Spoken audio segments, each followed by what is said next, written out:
kanang pabor ba kaning K+12 program kaning additional 2 years sa pag-eskwela sa bata bisag libre ang tuition lang Libre ang tuition. Libre ang tuition. Kasi kung libre, okay lang kung libre. Kasi karon talagang hirap talagang lahat talaga mga tao. Talaga ba ya? Pero kung sabihin nilang libre, Libre lahat. okay yun kay gawang pero libre siya sa public sa school. iba, sa public school. Pero pag Sa private, wala. bayad ba yan? Bayad ba yan private? So ma'am, in the near future kaya kung makatapos ng high school ang bata niyo, so meron na po siyang TESDA certificate which is may opportunity na po siyang makatrabaho. Pagpapatuloy niyo pa ba sa kolehiyo ang inyong anak?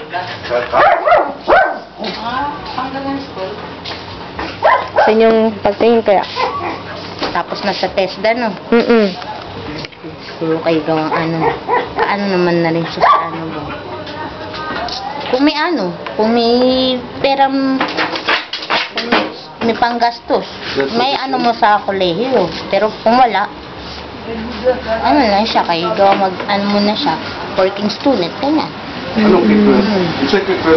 Kinder, Plus 12 years. Plus 12. Instead na hanggang grade 6, Hanggang merong grade grade 7. 7. Tapos after 4th year, may 5th year. Oo. Ay, May junior, Maano senior. din ni King ang kasi Oh. high school pa man eh. Swerte may kay kami man ang pinakalak sa Hindi man sila, kung first year siya, maano sa, pero second year naman na siya. Maapas lagi ko.